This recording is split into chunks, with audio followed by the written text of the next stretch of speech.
adult and you bypass the learning stage, and you get to earning and you're not really earning very much, it gets progressively worse. And there's nothing wrong with being a greeter at Walmart unless that wasn't your plan 50 years early. And now you're being a greeter at Walmart when you're in your 60s and 70s because you can't do anything else. So, one of the most important things I want you to take away from this is there are 3 stages in life, and if you do not do well in this first stage, it gets progressively more difficult. It is not going to get easier. Now, let me just take another detour. I don't see an eraser here. Oh, improvise, okay.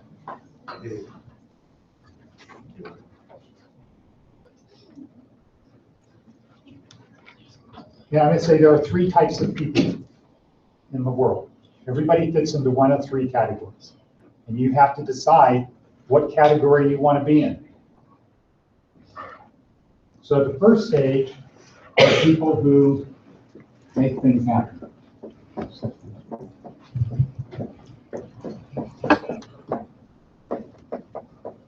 So Nolan Bushnell is an example of somebody who makes things happen. He grew up in Utah, went to school in Utah, went to University of Utah, worked at an amusement park in Utah, and while he was in school as a computer science major back in the 60s, he was one of 2 people who saw a computer game on a mainframe computer called Space Wars. And he also worked in an amusement park during the summer, and he ran the arcade there. So he was used to arcade games, like Chuck E. Cheese.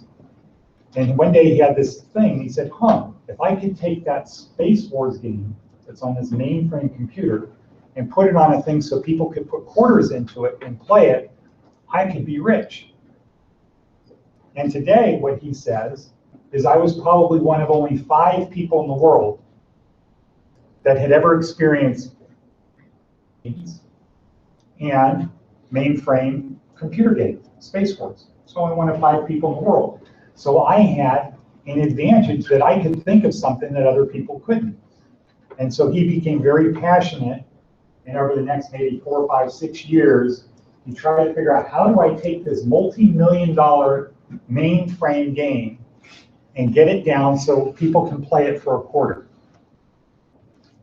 When he graduated from Utah, he got a job in Silicon Valley at a company called National Semiconductor that's still there. When he was married, good Mormon boy. Well, he wasn't a Mormon by this time, but he grew up as a Mormon. He had a wife and a kid. He had a full-time job, but he still had this passion for how can I take this multi-million-dollar mainframe game and get people to play it? Because if I can do that, I'm going to be rich. Life's going to be great. So what he wanted to do was design games. And he went to the people who had games before him. So what kind of game was there before coin-operated games, before video games? Mr. Fletcher, what were they? Steve-O. Okay, what else? What would you see in a bar? Pinball. Pinball machines, right. So he went to the pinball machine manufacturers and said, I have the next generation, I'm building the next generation of game. That's going to be a lot better than a pinball. It's not going to break down. It's going to take up less space. You're going to be able to reprogram it. Life is going to be great. And what do you think they said? Why? Why? Why did they say no thanks? It's new. Okay, it's new. Okay, you're pretty sure. One of the things they said is people are going to steal the television out of it. Can you imagine that? They didn't even have a frame of reference that it's not a TV, it's a video monitor. So he said, well, I know this thing is going to be good. I can't give it up. I have to do it. My passion is going to continue. I'm going to do it at night. He got a couple other guys in, and they built a prototype. And it was a really handmade, clunky, junky thing. In fact, the cash box in it was a milk carton. Because they didn't want to spend money to buy a real cash box, like in a pinball machine. So they put a milk carton in it. They put the game in a location in Sunnyvale called Andy Caps, and 4 days later, the location called and said, your machine is broken. how would you feel? How would you feel? Sad? Kind of felt, uh-oh. I put all of this work into all of this money, all of this time. I had my one shot. It's probably over because the next place I go to put it in, they're going to say, well, what happened to the first place? And so he went out there, he opened it up to find out what the problem was. And what did he find? Too much money? Have you heard this story before? No. I don't even know the guy. Okay. All of that little coin box was so full of quarters that when you drop quarters into the coin slot, they couldn't go inside. They backed all the way up to the top. Now, how did he feel? Great. He felt great, right? Wow. My idea is going to be true. In only 4 days, this thing is making more money than a pinball machine makes in a month. What game was it? It was called Pong. But then immediately he said, oh no. He didn't really say it that way, but you guys are only freshmen, so I'm just going to say, he said, oh no, rats. Because what? Yeah, what's the tragic part? So these are things you need to be thinking about, because if you get in this position, if you come up with something, the same thing is going to face you. He said, rats, because I just showed the pinball machine people what a successful video game looks like. And they have the manufacturing, they have the customers, they have the support, they have the financing, they're well entrenched. So what do I have to do? You have to find someone to manufacture the game for you. Okay, so that would be one thing, and that didn't work. So he said, I got to build a company to manufacture games, because if we can't make these things faster than the pinball guys can catch up, we won't be here next year. And all of the work I've done all of these years is going to be over with. So he gets credit because he's the inventor of Pong, but really, Atari was the thing, because it went from nothing to the largest game manufacturing company in about a year. But then he had another problem, because electronics are not that hard to copy. So there were all kinds of guys. So there might have been 200,000 Pong machines sold in the world. Only 40,000 were sold by Atari, were made by Atari. The rest were knockoffs. So what was a business decision they had to make? What would you do if somebody's stealing your thing? Make a trademark. Huh? Trademark. Trademark, copyright, patent. Okay, so the typical thing that people say is sue them. The problem with that is it's really expensive and it takes time. It costs about $2 million today for a patent infringement suit. He said, what we need to do is we need to make games faster and better than our competition. So by the time they knock off this game, we have another game. And so they had Pong, Asteroids, Centipede, Defender, Breakout. They had like 40 games. And then he sold the company to Time Warner and became rich. But what happened before that? Huh? Making original things that nobody else could do. That's what he was doing. And one of the guys that worked for him was Steve Jobs, which is why that book there, Finding the Next Steve Jobs, you might remember seeing that cover. And some of you today are going to get a signed copy of that book from Nolan. So before the end of the school year, we're going to make sure that some of you and your teachers will do some kind of a drawing to figure out which people do it. Usually it's people who have good ideas get a signed copy, but we'll leave that to you. So we have about 10 signed copies of the book from Nolan. So Steve Jobs worked for Nolan. Do you think that the other people at Atari liked Steve Jobs? No. Why? Because he was innovative. He was what? Innovative, because they didn't know what to do, and they were trying to make different things that they didn't know yet. Sort of. What else? Anybody know what they thought about Steve Jobs at Atari? You know what they're doing? Smelly. He didn't like to bathe. He ate fruit. He believed if you eat fruit, you don't have body odor. He didn't wear shoes.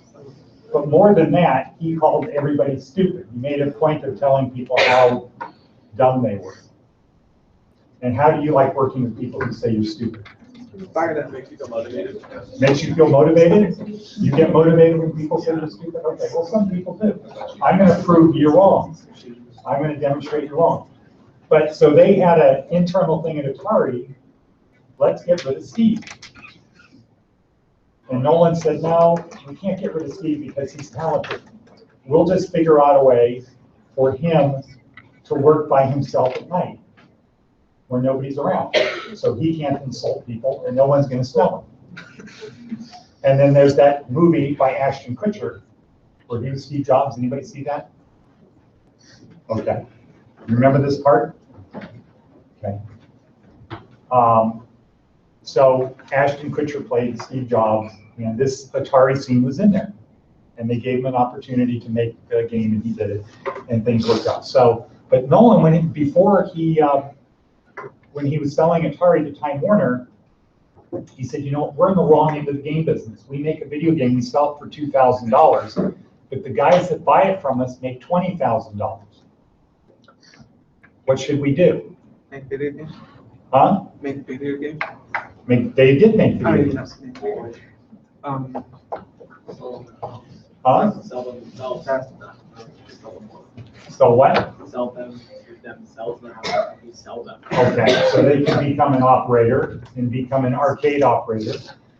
But Nolan, and here's another important thing to write down, take home, don't leave home without it. Nolan's, one of his things is, if you are going to come up with something that other people don't have.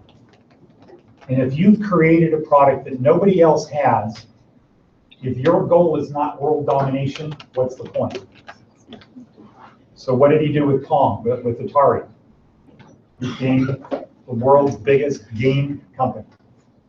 And what Nolan will say is, if he did not sell to Time Warner, there would be no Microsoft today, because they had introduced the Atari 2600 for the home, and they were starting to create cartridges for word processing and spreadsheets. This was before Microsoft even started. So Nolan will say, if he hadn't sold to Time Warner, there might not be a Microsoft today. So Nolan said, we're in the wrong end of the business. Let's get into the thing of operating games.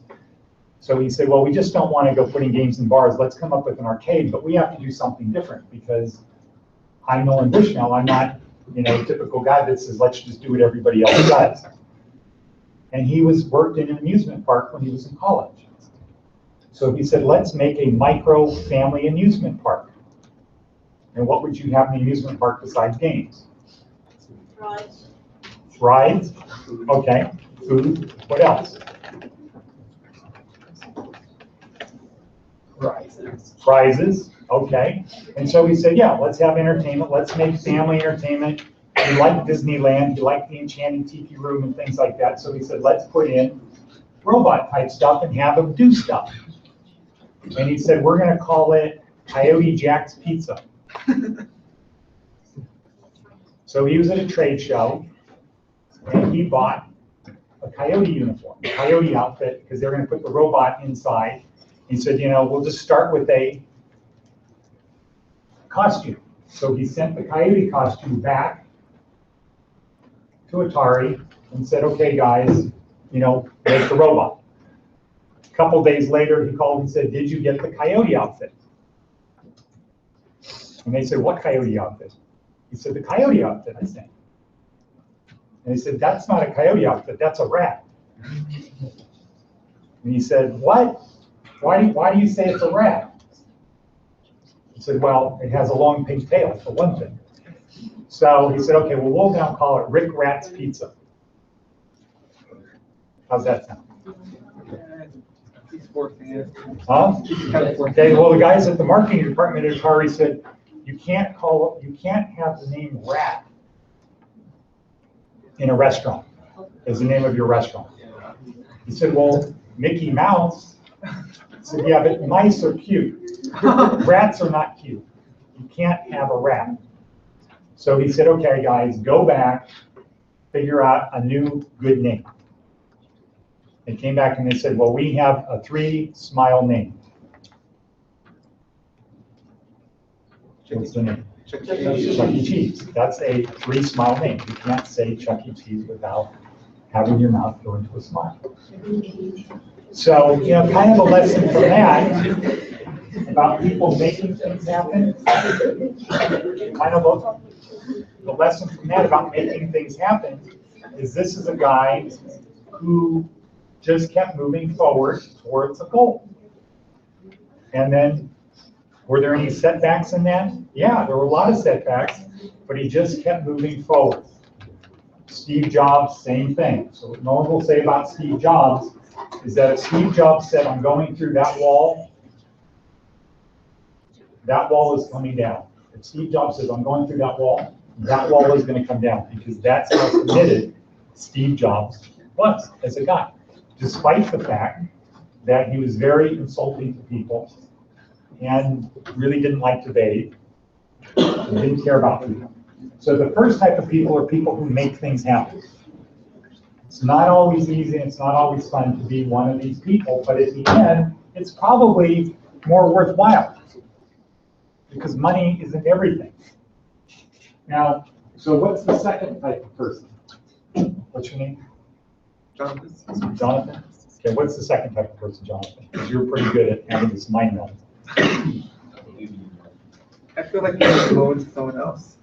Okay, he passes. Okay, what's the second type of person? The first person is people who make things happen. What's the second type of person? Huh? Okay, on the right track. The second type of person are people who watch things happen. So what's that? Yeah, but you pass. Yeah, I wasn't aware. I didn't want to be wrong. Well, you can't be afraid to be wrong. What's going to happen? I'm going to pass this moment. Laser beams are going to come out, shoot you? Probably. Okay. Okay, the second type of person are people who watch things happen. They don't make things happen, but some of these people are very successful, and their vision of a good life is, I want to go on vacation, I want to experience this, I want to do that, I want to ride camels around the pyramids in Egypt. When I got out of college, I went to a good college in California. When I got out of college, this is back in the late 70s, 79. It was not uncommon for people, when you got out of college, to go to Europe for the summer, and then you go work. But I didn't want to go to Europe. I wanted to go someplace I could drive. So I decided I'm going to drive to the tip of Tierra del Fuego. Where's that? South America. Huh? South America. Okay, where in South America? Chile. Yeah, it's at the very tip of South America. So I decided I'm going to drive to Tierra del Fuego. So, but it's going to take them a year to plan. 10 people started out. By the time we got to the year, time to leave, guess how many people were left? No, me and my girlfriend. So, she didn't really have a choice. So, sort of me. And that's kind of an extreme form of watching things happen. Not really making anything happen to change things. But a lot of people are very successful, and their vision of being successful means you can go experience things that other people create. So it's not necessarily bad. It doesn't mean watching things happen isn't a value judgment that it's a bad thing. It's just not the same. Now, a lot of people watch things happen and they just go along. And those people are called sheeple. Okay? Okay, they're called sheeple. Now, what's the third group of people? What's the third group? Third group.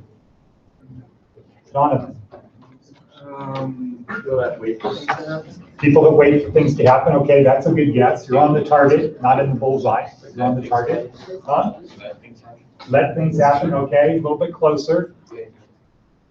Okay, so these are people who wonder what happened.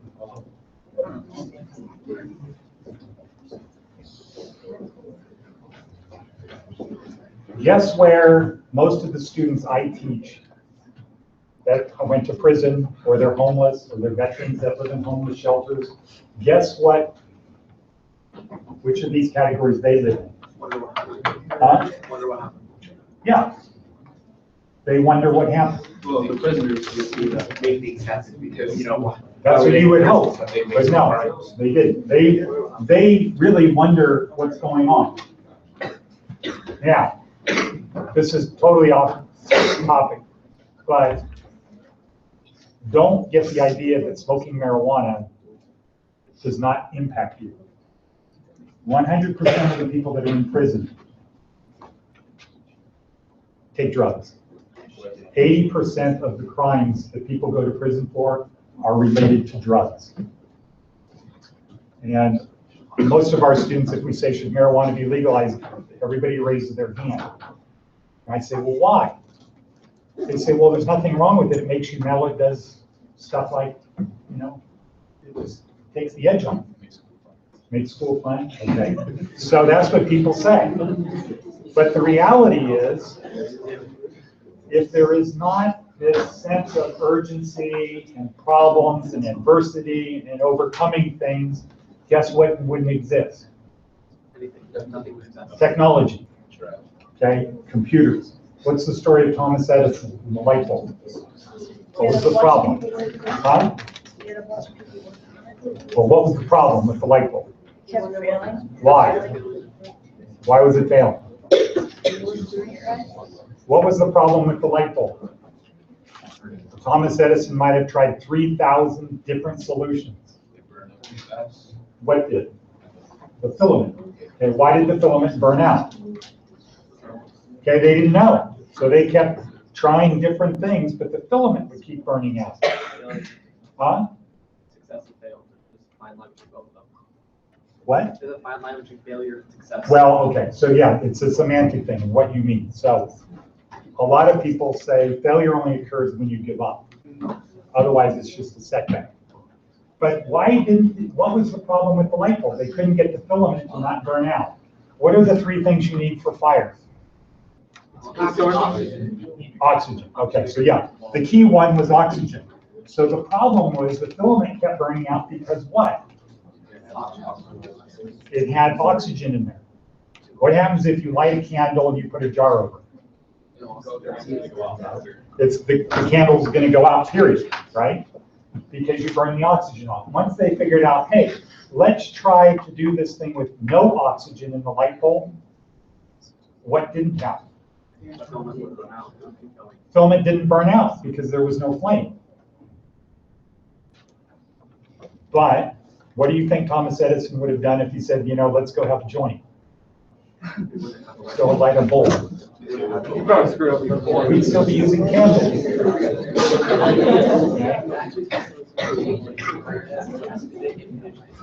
A big part of this, a big part of making things happen is overcoming adversity. And so what Nolan will tell you, we were at Foothill on Monday. Nolan was at Foothill on Monday, and the video's on YouTube. You can watch it. Big part of it is with going to get venture capital today, the venture capitalists will say, what was your first business failure? What businesses have you failed at? Because if you've never failed at anything, what do we not know? What you can do if you can keep going and fail. Yeah, what you're going to do when you fail.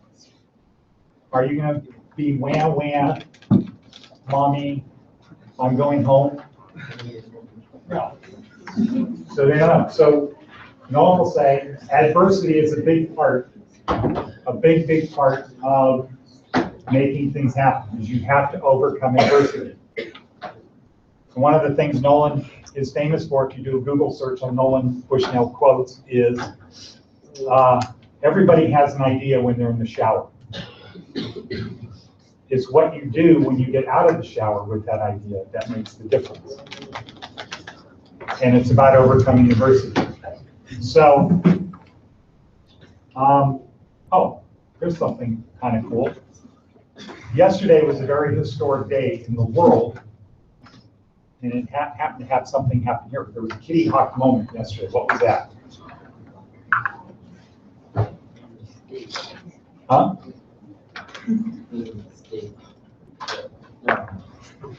I don't know, maybe it was. Keep going. There was a Kitty Hawk, what was Kitty Hawk? What does that mean? Kitty Hawk moment. Place with a racket. Yeah, okay, what was the Kitty Hawk moment yesterday that happened to occur here? Kitty Hawk moment in the whole world. North Las Vegas mayor was there. It's going to change life as we know it.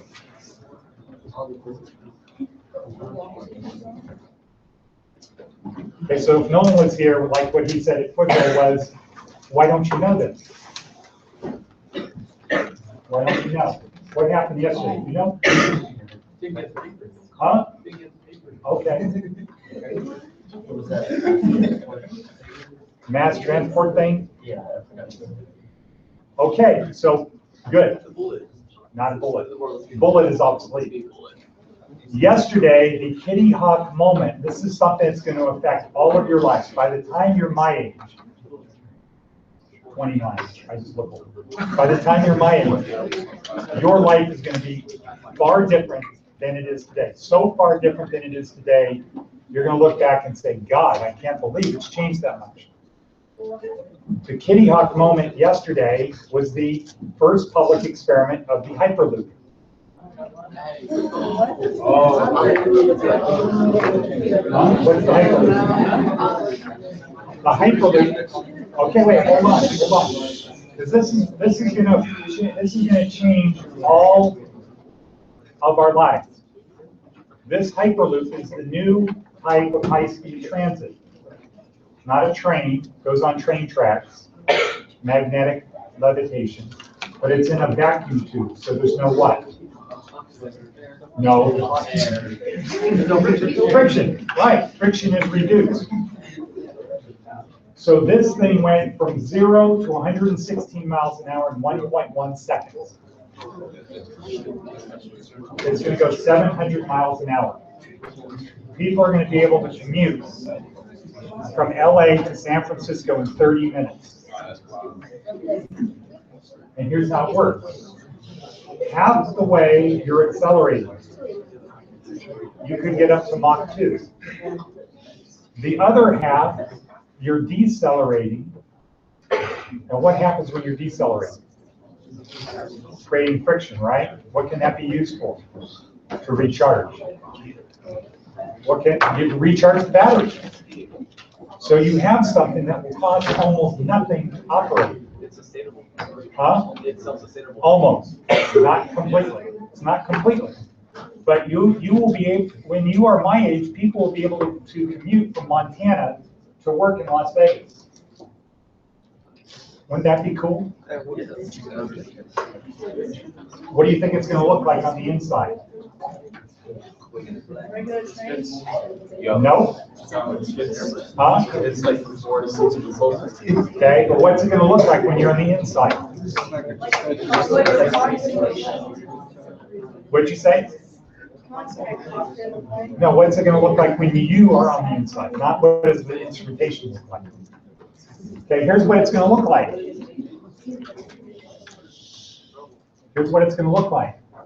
Whatever you want it to look like, because there will be video screens on the whole inside.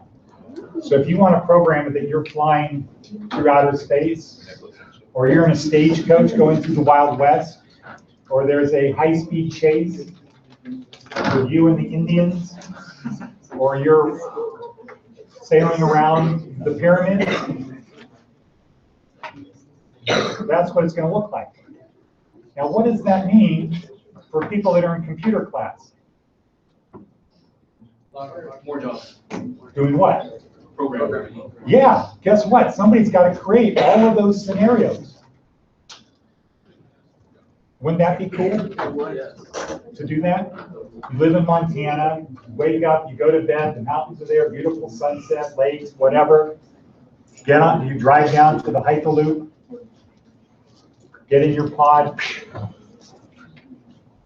Hour later, you're where you want to be. What about self-driving cars? What's going to happen with self-driving cars? Okay. My hunch is that there are people in here who really won't ever get good at driving a car. Huh? Do you know how to, do you have a license? Do you know how to drive a stick? Sort of, but not really. Okay. Who? You're a senior? You have a license? You drive a stick? No, well, I don't have it. What does that mean? I interested in but I don't have But it. not, but sort of, but not really? Yeah, it's been a while. Okay. Anybody that are juniors have a license? Did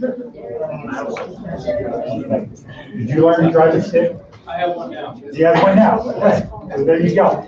So the same sort of thing is going to happen. The same sort of thing is going to happen, but it's going to be like, I don't need a license.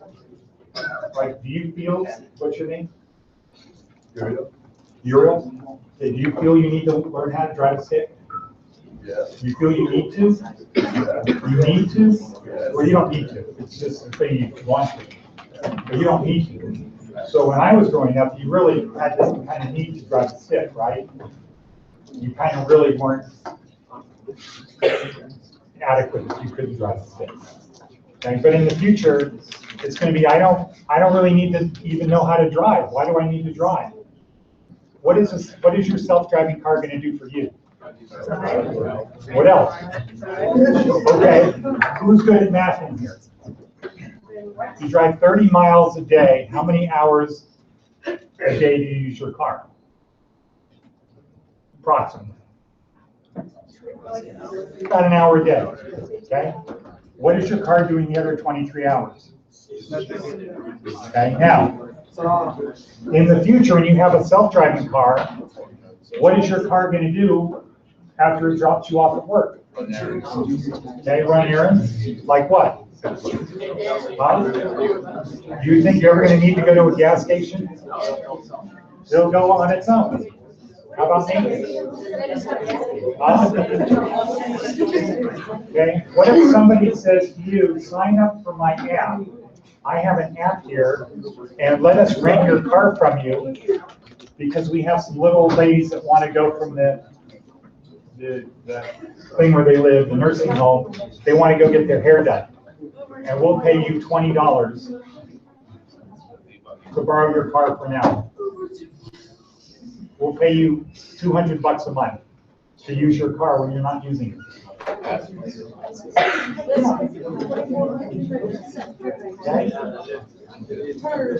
What about the grocery store? Are you going to go to the grocery store to get your groceries, or are you going to let your car do it? Well, how's it gonna do it? Huh?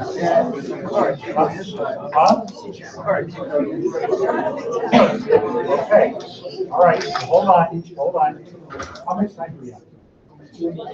1 minute? Okay. Write these down.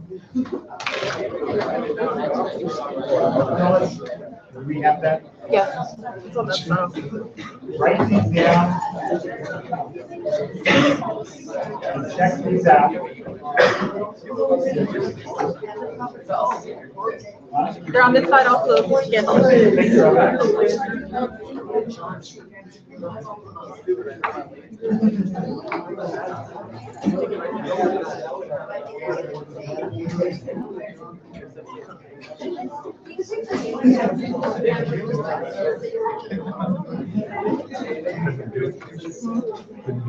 I don't want to interrupt you. No, let's. Did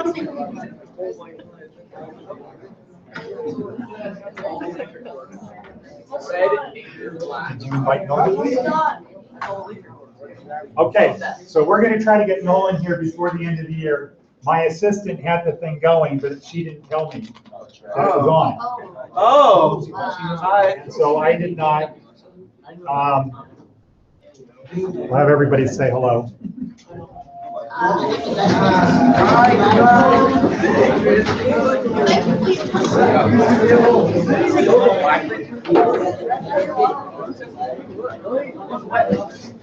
How many are there?